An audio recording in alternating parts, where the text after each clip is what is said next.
54 বছরেও ঘোচেনি অর্থনৈতিক স্বাধীনতা। দেশে বেকার 27 লাখ, দরিদ্র সীমা নিচে বসবাস 19% বেশি মানুষের। আসছে বাজেটে বৈষম্য কমানোর তাগিদ।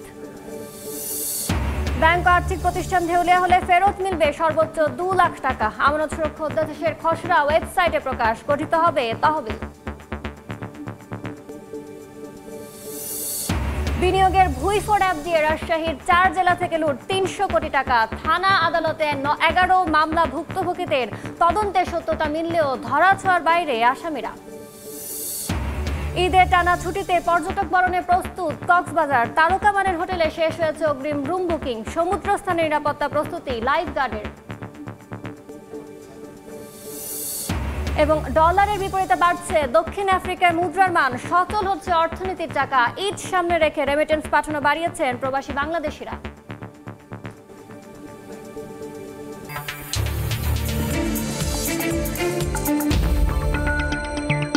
দেখছিলেন শিরোনাম। আমন্ত্রণ জানাচ্ছি দেশ ও দেশের বাইরের অর্থ বাণিজ্যের নানা খবর নিয়ে আমাদের নিয়মিত আয়োজন এই সময়ের বাণিজ্যে। আপনাদের সঙ্গে আছি আমি ইয়ানুর শিফাত। মহান স্বাধীনতা দিবসে শ্রদ্ধা ও ভালোবাসা ৭১-এর বীর শহীদদের স্মরণ করছে জাতি।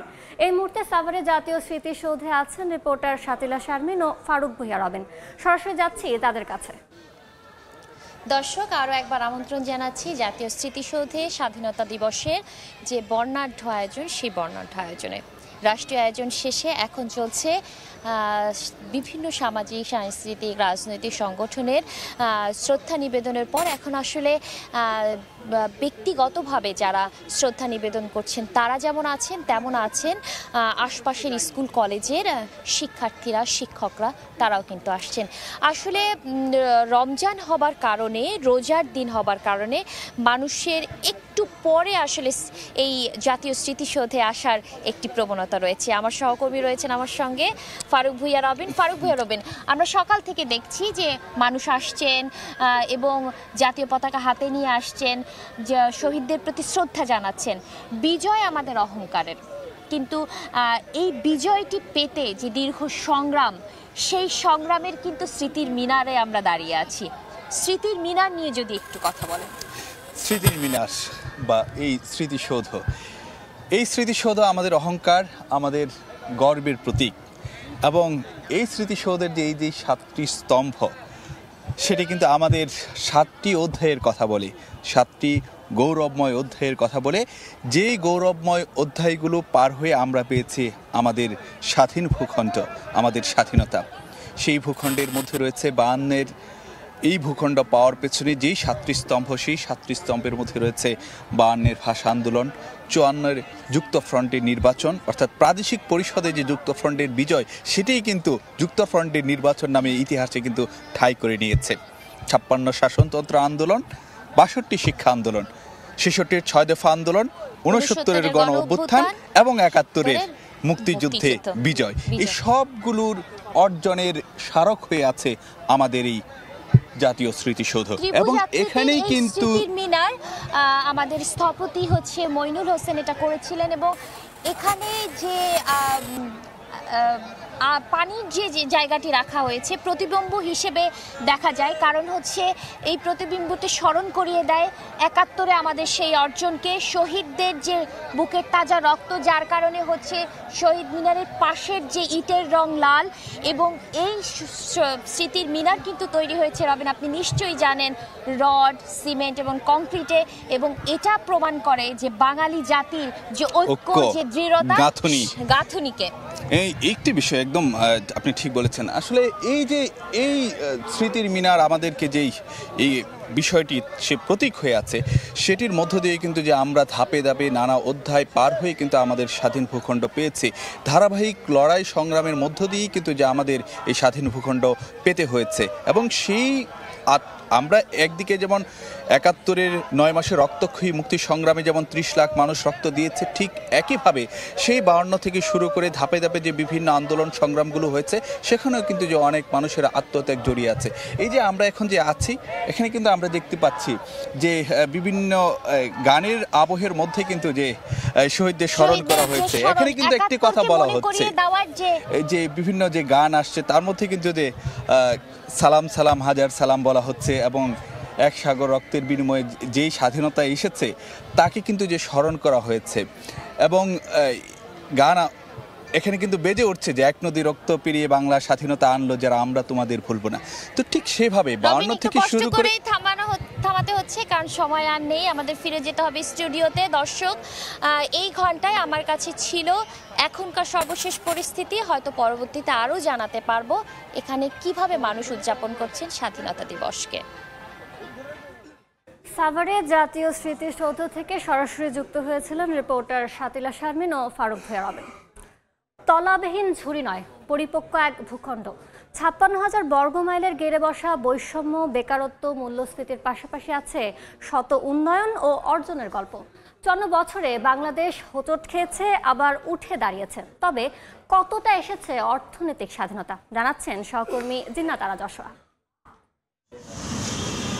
স্বাধীনতা মানে লাল সবুজের পতাকা, স্বাধীনতা মানে 10 বছর বয়সে পতাকা হাতে সংসারের হাল ধরা। অর্থনৈতিক স্বাধীনতা মিলেছে কতটা প্রশ্ন তোলা থাকলো শিপনের ভবিষ্যতের জন্য। শত উন্নয়নের গল্প বলা নগরে স্বাধীনতা মানে এক ফোঁটা স্বস্তির সঙ্গে দুফোঁটা আক্ষেপ, অভিযোগ। যে সুযোগ সুবিধাটা আমরা পাইছি মেট্রো রেলের ক্ষেত্রে, এক্ষেত্রে সব ক্ষেত্রে যদি আমরা এরকম সুযোগ সুবিধা পাইতাম তাহলে আর একটু ভালো হতো। সেম সুবিধাটা যদি আমরা গ্রামেও দিতে পারতাম তাহলে মনে হয় যে শহরের উপর যেই চাপটা এর হচ্ছে 50% কমে যেত। স্বাধীনতা মানে 54 বছরের বাংলাদেশে মনোয়ারা বেগমের 30 বছরের ভাসমান অনিশ্চয়তার জীবন। সবাই বাড়িঘর আছে যায়, আমি তো যাইবারও পারি না। নগর পেরিয়ে তেপান্তরের মাঠে স্বাধীনতা দিবসে কৃষকের চাওয়া সহজ সরল। সরকার তো দায়িত্ব দিতেছে নাম করে, পাই না তো, পাইলে তো আর কত খেত করতে পারি। বীজ যখন আনি বপন করি তখনও দাম নেই, কিন্তু এখন আমাদের জন্য এটা অনেক কষ্টকর। সরকারি তথ্যে রয়েছে প্রায় 27 লাখ বেকার, দারিদ্র সীমার নিচে থাকা 19% বেশি মানুষের হিসেব। শ্বেতপত্র দেখাচ্ছে ভয়াবহ আয় আর সম্পদ ভোগের বৈষম্য। তাই সত্যিকারের স্বাধীনতা পেতে সবার আগে বৈষম্য কমানোর তাগিদ অর্থনীতিবিদদের। প্রতিটি ক্ষেত্রে যে বৈষম্যগুলো আছে এগুলো কিন্তু বিগত 50-54 বছরে কিন্তু অনেক ক্ষেত্রে বেড়েছে। এটা তো আমাদের স্বাধীনতার মানদণ্ড হতে পারে না। আসছে বাজেটেই বৈষম্য কমানোতে জোর দেওয়ার প্রস্তাব বিশেষজ্ঞের। পাহাড় থেকে সমতল, শহর থেকে গ্রাম, কৃষক থেকে আমলা, রাষ্ট্রের প্রতিটি পদক্ষেপের সমান সুফল যেন ভোগ করে 56,000 বর্গমাইলের প্রত্যেকটি মানুষ। রাষ্ট্র যেন প্রতিনিয়ত স্মরণ করে অর্থনৈতিক স্বাধীনতা সবার অধিকার। স্বাধীনতার 54 বছরে এতটুকুই প্রত্যাশা লাল সবুজের মানুষের। জিনাতারা যশোয়া, সময় সংবাদ, ঢাকা। দর্শক, প্রতিবেদনটি দেখলাম। এ নিয়ে আলোচনার জন্য স্টুডিওতে আছেন ঢাকা বিশ্ববিদ্যালয়ের অর্থনীতি বিভাগের অধ্যাপক ও মাইক্রো ক্রেডিট রেগুলেটরি অথরিটির নির্বাহী vice chairman doctor Mohammad Helal Uddin. Sir, আপনাকে এ সময়ের বাণিজ্যে স্বাগত। আমরা যেমনটা প্রতিবেদনে দেখলাম, অর্থনীতি আমাদের দেশের 54 বছরের স্বাধীনতার পরও আমরা অর্থনীতির যে স্বাধীনতা সেটা ঘটেনি, এটার কারণটা কি? এটার তো নানাবিধ কারণ, কিন্তু অর্থনৈতিক মুক্তি যে ঘটে নয় সেটা আমাদের ওএমএসের ট্রাকের পেছনে এখন যে লম্বা লাইন দেখি সেটা দেখলেই বুঝতে পারি আমরা। এবং এই দেশের স্বাধীনতার আগে আমরা যখন পাকিস্তানের সাথে ছিলাম তখন এই যে বৈষম্য নিয়ে আমরা কথা বলেছি, অর্থনৈতিক বৈষম্য এবং বৈষম্যর বিভিন্ন দিক থাকে, সেই বৈষম্য বিরোধী আমরা জানি যে সর্বশেষ যে আমাদের অভ্যুত্থানটা হয়েছে, ছাত্র জনতা, সেটা কিন্তু এই বৈষম্য বিরোধী, তাই না? তাহলে এই 54 বছর পরেও যে বৈষম্যের বিরুদ্ধে আন্দোলন করতে হবে এবং একটা জাতি বৈষম্যের বিরুদ্ধে আন্দোলনের জন্য একাত্ম হয়ে যাবে, সেটা কিন্তু বলে, তাই না?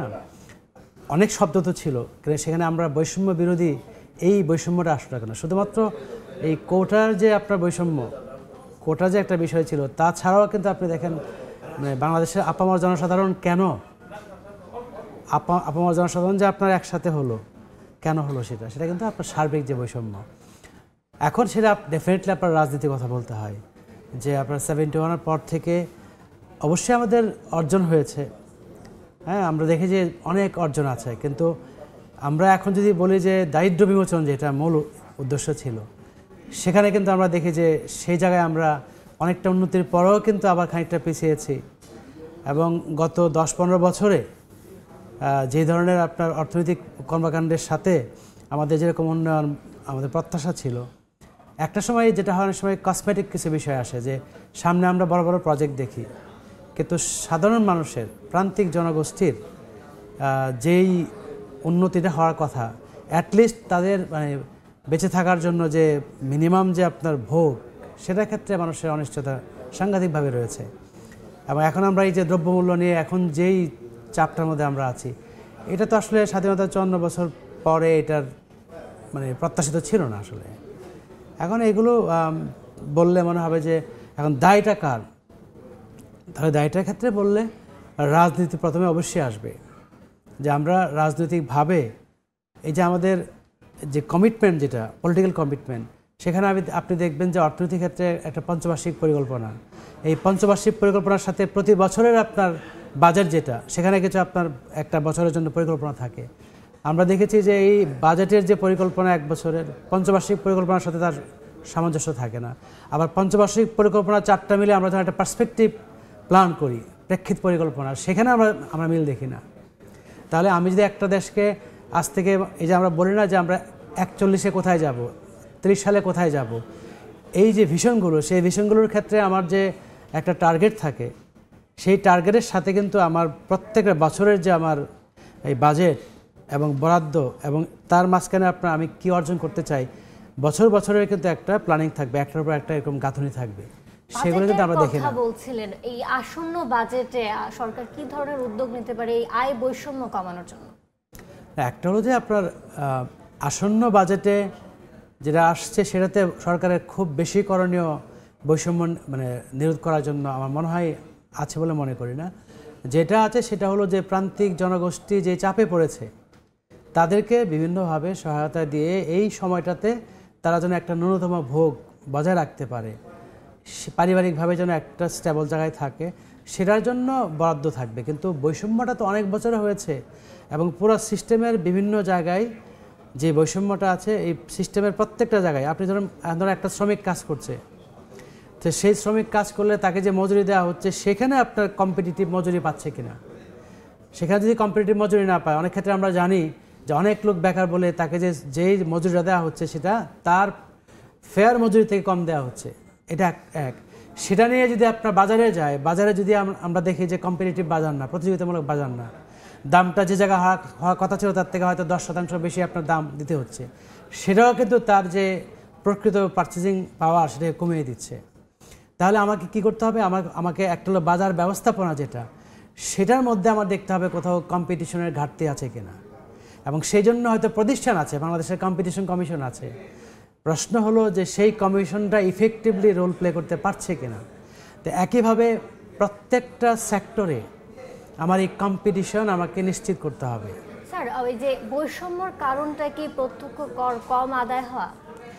একটা হলো যে অনেকগুলো দিক থেকে আসে, তো আপনি যদি কর ব্যবস্থাপনায় যান, সেখানে আবার দেখা যাচ্ছে যে ইকুইটেবল কর ট্যাক্স স্ট্রাকচার আছে কিনা। হ্যাঁ, এখন যদি এখানে যদি আপনার কর ব্যবস্থা যদি আপনার সুষম না হয়, যার আপনার ইনকাম বেশি তার কাছ থেকে কর বেশি নেবেন, যার ইনকাম কম তার থেকে আপনি কম নেবেন। এখন প্রশ্ন হলো যে আপনি যখন একটা এই যে value added tax, VAT, indirect tax, এখন সেটা যদি আপনি মানে একদম আপনার প্রান্তিক জনগোষ্ঠী যে জিনিসগুলো ভোগ করে, সেটার উপর থেকে যদি আমি এই ট্যাক্সটা ইম্পোজ করি এবং সেখান থেকে কালেক্ট করি, সেখানে কী হবে? সেখানে দেখবেন যে ওই আপনার যারা উচ্চ আয়ের মানুষ তার থেকে বেশি আপনারা দেখবেন যে যারা নিম্ন আয়ের মানুষ তারা এই ট্যাক্সটা বেশি দিবে। সেজন্য কিছু বিষয় যেটা গভর্নমেন্ট চিন্তা করে বা করছে, যে আপনি যখন ভ্যাট দেখেন, একটা সুপার স্টোরে গেলে হয়তো ভ্যাট দেওয়া লাগে, কিন্তু অন্যান্য যে দোকানগুলো আছে সেখানে আপনার ভ্যাট দেওয়া লাগে না। সেটাও একটা পারপাস থাকে যে প্রান্তিক আয়ের মানুষ যেখান থেকে কেনাকাটা করে সেখানে যেন ভ্যাটটা কম দেওয়া লাগে। কিন্তু এরপরে আপনি যদি দেখেন যে আমরা যেটাকে বলি আপনার ইনডাইরেক্ট ট্যাক্স বলি, ঠিক আছে, ইনডাইরেক্ট ট্যাক্সটা আপনাকে এই যে আপনার এই ভ্যাট থেকে শুরু করে অন্যান্য যে ট্যাক্সগুলো, পণ্যের উপর যেগুলো আছে, সেখান থেকে কিন্তু আমাদের ট্যাক্সের প্রায় কত 2/3 ভাগ কিন্তু আপনার আসে ইনডাইরেক্ট ট্যাক্স থেকে। এগুলির প্রভাব কিন্তু বেশি পড়ে প্রান্তিক সময়ের স্বল্পতার জন্য এখানেই শেষ করতে হচ্ছে। আমাদের সঙ্গে যুক্ত হওয়ার জন্য ধন্যবাদ আপনাকেও ধন্যবাদ এবং দর্শকদেরকেও। স্বাধীনতার 54 বছরের অর্থনৈতিক স্বাধীনতা নিয়ে কথা বলছিলেন অধ্যাপক ডক্টর মোহাম্মদ হেলাল উদ্দিন। ব্যাংক ও আর্থিক প্রতিষ্ঠান দেউলিয়া হলে একজন আমানতকারী তাৎক্ষণিক ক্ষতিপূরণ হিসেবে 2 লাখ টাকা ফেরত পাবেন। আগে এর পরিমাণ ছিল 1 লাখ টাকা। নতুন এই পরিবর্তন এনে আমানত সুরক্ষা অধ্যাদেশ 2025-এর খসড়া প্রস্তুত করেছে অর্থ মন্ত্রণালয়। জনসাধারণের মতামতের জন্য সম্প্রতি খসড়াটি ওয়েবসাইটে প্রকাশ করা হয়েছে। আমানত বীমা সুরক্ষার অংশ হিসেবে নতুন অধ্যাদেশ পাশ হলে একজন আমানতকারী তাৎক্ষণিকভাবে সর্বোচ্চ 2 লাখ টাকা ফেরত পাবেন। পরবর্তীতে অবসায়নের মাধ্যমে মিলবে বাকি অর্থ। মূলত ব্যক্তি আমানতের আওতায় থাকবে। খসড়ায় বলা হয়েছে, ব্যাংক ও আর্থিক প্রতিষ্ঠান জমা থাকা আমানতের আমানত সুরক্ষা তহবিল গঠন করবে বাংলাদেশ ব্যাংক। সেই সঙ্গে গঠিত হবে আমানত সুরক্ষা কর্তৃপক্ষ।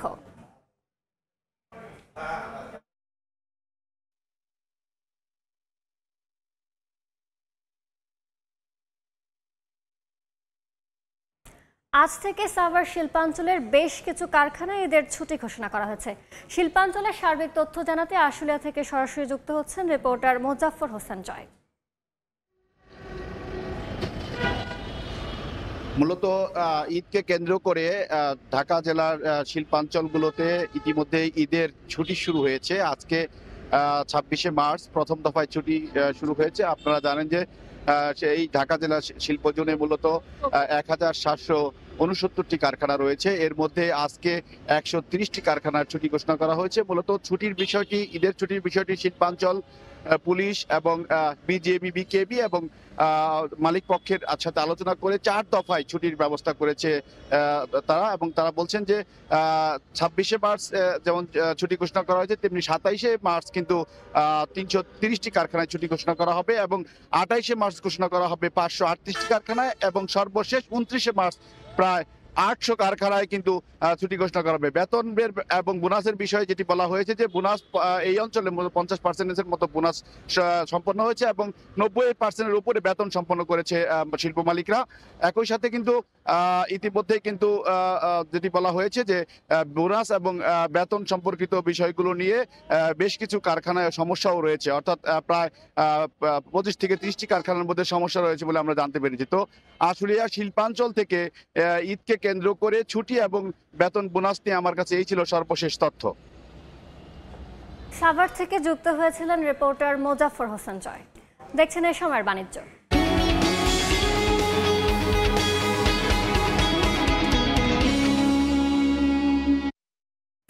ঈদের টানা ছুটিতে পর্যটকদের জন্য প্রস্তুত হচ্ছে পর্যটন নগরী কক্সবাজার। এরই মধ্যে তারকা মানের অনেক হোটেলে রুম বুকিং হয়েছে শতভাগ। আর পর্যটকদের সমুদ্রস্থানে নিরাপত্তার প্রস্তুতি নিয়েছে লাইফগার্ড সংস্থাও। বিস্তারিত জানাচ্ছেন সুজাউদ্দিন রুবেল। নীল সমুদ্র, পাহাড়ের ছায়া, সুবিস্তৃত বালিয়াড়ি, সব মিলিয়ে কক্সবাজার যেন প্রকৃতির এক খোলা চিত্রকর্ম। এমন সৌন্দর্য মুগ্ধ করে সবাইকে। ঈদের টানা ছুটি, সবার প্রত্যাশা এবারও টানা ছুটিতে কক্সবাজারের সমাগম হবে লাখো পর্যটকের। তাই সব কানে চলছে প্রস্তুতি। মাল কালেকশন এগুলা করতেছি। ঈদের পরে আমাদের ব্যবসা বাণিজ্য হবে সেই আশাটা আমরা করতেছি। রমজানে 5 শতাধিক হোটেল, মোটেল, রিসোর্ট পর্যটক শূন্য। এই অবস্থায় প্রতিষ্ঠানগুলোতে চলছে সংস্কার কাজ। একই সঙ্গে সাজানো হচ্ছে নতুন রঙে। ঈদের পরে 2 দিন আমরা ফুল বুকিং, মোটামুটি ফুল বুকিং হয়ে গেছে। রমজান মাসটাকে কিন্তু রেনোভেশনের কাজে হাত দিচ্ছি, যাতে সুন্দরভাবে গেস্টকে একটা নতুন আঙ্গিকে একটা হোটেল উপহার দিতে পারি। আর পর্যটকদের সমুদ্র স্নানে নিরাপত্তায় প্রস্তুতি নিয়েছে লাইফগার্ড সংস্থাও। ঈদের মৌসুমে যেহেতু প্রচুর পরিমাণের পর্যটক আসবে, আমরা পর্যটকদেরকে এটা বলবো যে সমুদ্রে নামার আগে অবশ্যই লাইফগার্ডের নির্দেশনা মেনে চলার জন্য, এবং আমরা আমাদের পক্ষ থেকে আমরা প্রস্তুত। ঈদ উল ফিতরের টানা ছুটিতে পর্যটকদের জন্য প্রস্তুত পর্যটন কেন্দ্র হিমছড়ি, ইনানি, পাতোয়ারটেক, মেরিন ড্রাইভ ও রামুর বৌদ্ধবিহারগুলো। সুজাউদ্দিন রুবেল, সময় সংবাদ, কক্সবাজার। সম্প্রতি রাজশাহীতে বিনিয়োগের নামে কথিত 2টি অ্যাপে হাতিয়ে নেওয়া হয়েছে 300 কোটি টাকার বেশি। এর আগে এমটিএফআই, আলটিমা ও ই-মুভির প্ল্যান সহ কয়েকটি অ্যাপে অন্তত 3000 কোটি টাকা হাতিয়ে নেওয়ার ঘটনায় একাধিক মামলা হলেও নেই অগ্রগতি। হাবিবুর রহমান পাপ্পুর ছবিতে মওদুদ রানার রিপোর্ট। ইউএস এগ্রিমেন্ট, রাজশাহীর প্রতারক চক্রের তৈরি মোবাইল অ্যাপ। লোভনীয় প্রলোভনে বিনিয়োগকারীরা কয়েক মাস লাভ পাওয়ায় চক্রের হাতে তুলে দেন কোটি কোটি টাকা। পরে অ্যাপ বন্ধ হয়ে গেলে বিনিয়োগকারীরা পড়েন বিপাকে। বিশেষ করে ধরছে নওগাঁ, নাটোর আর চাঁপাইনবাবগঞ্জ। এই জায়গা থেকে তারা 150-200 কোটি টাকা নিয়ে গেছে। 5টা অ্যাকাউন্ট খুলছিলাম 65,000 টাকা দিয়ে। বিনিয়োগের বিপরীতে মাসে মাসে লাভ, সেই সঙ্গে সোনার গহনা ও আইফোন জেতার সুযোগ, এমন প্রলোভনে রাজশাহীর বাঘায় BDDAI নামের আরেক কথিত অ্যাপে হাজার হাজার গ্রাহকের কাছ থেকে শত কোটি টাকা হাতিয়ে নেওয়ার অভিযোগ উঠেছে স্থানীয় শিক্ষক সাইফুল ইসলাম, সিরাজুল ইসলাম সহ কয়েকজনের বিরুদ্ধে।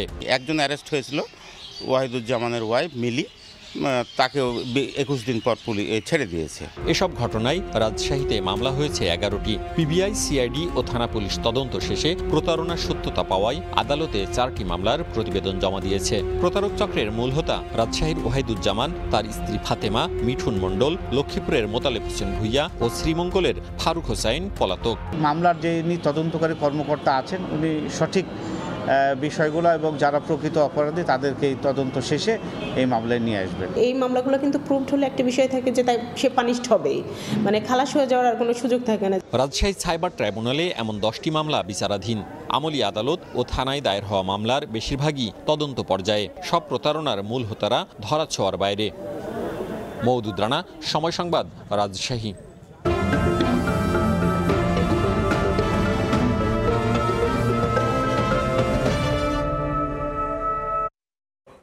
সৌর বিদ্যুতের মাধ্যমে জমিতে সেচ সুবিধায় বদলে গেছে নওগাঁর বরেন্দ্র অঞ্চলের কৃষি ব্যবস্থা। চলতি মৌসুমে জেলায় প্রকল্পের আওতায় প্রায় 4,500 হেক্টর জমিতে দেওয়া হচ্ছে সেচ সুবিধা। আর বছরের অন্য সময় এসব সৌর প্যানেলের 3,200 কিলোওয়াট বিদ্যুৎ যোগ হচ্ছে জাতীয় গ্রিডে। রকিবুল ইসলামের ছবিতে MR রকের রিপোর্ট। যতদূর চোখ যায় ফসলের ক্ষেতে সবুজ সমারোহ। জানুয়ারির প্রথম সপ্তাহে রোপণ করা ধানের বাড়ন্ত শীষে জড়িয়ে আছে চাষির স্বপ্ন। কিন্তু এ স্বপ্নের বড় বাধা বিদ্যুৎ সংকট, লো ভোল্টেজ ও ডিজেলের মূল্য বৃদ্ধি। তবে নওগাঁর বলিহার মাঠের অন্তত 1000 বিঘা জমির ধান চাষি এবার চিন্তামুক্ত। সূর্যের আলো থেকে উৎপাদিত বিদ্যুৎ ব্যবহারে জমিতে দেওয়া হচ্ছে সেচ। ধানের পাশাপাশি নিরবিচ্ছিন্ন সৌর বিদ্যুতের সেচের আওতায় এসেছে বিভিন্ন রবি ফসলও। সোলার আসার কারণে দেখা যাচ্ছে যে আর কোনো টেনশন বোধ করতে হচ্ছে না। বেগুন চাষ করি, পটল চাষ করি।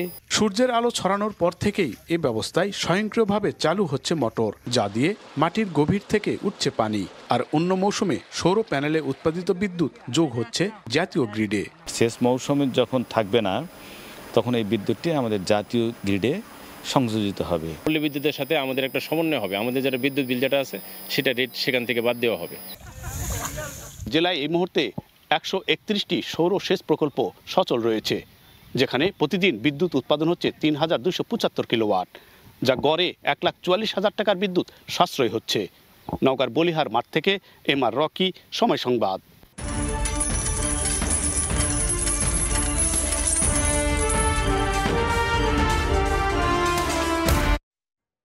বিশ্ববাজারে ক্রমেই বাড়ছে শিল্পপণ্য টিনের দাম, ঊর্ধ্বমুখী রয়েছে কোবাল্টের দাম। তবে দরপতন হয়েছে বিটুমিন, অ্যালুমিনিয়ামের মতো মূল্যবান পণ্যের।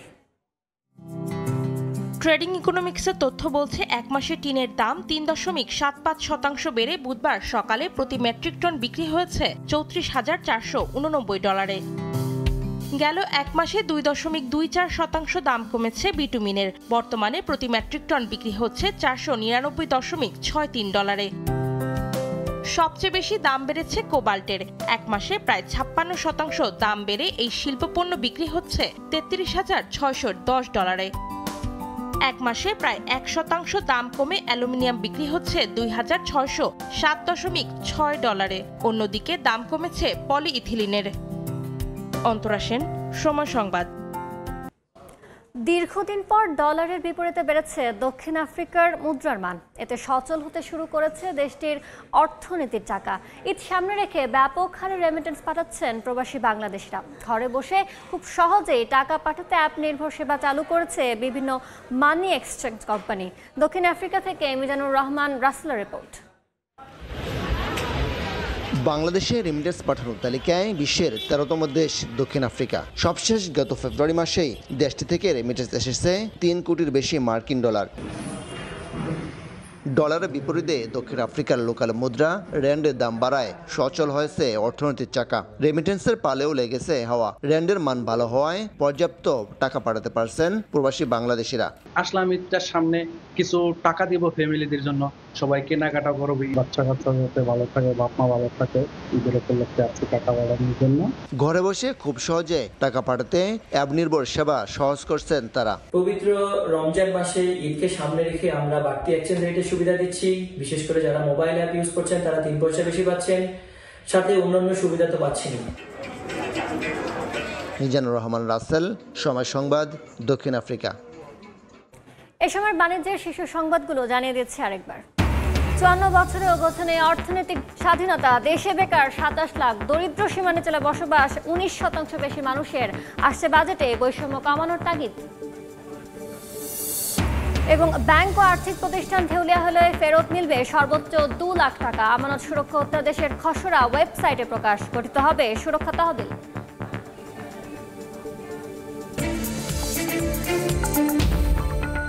এছাড়া এই সময়ের বাণিজ্যে সঙ্গে থাকুন সময়।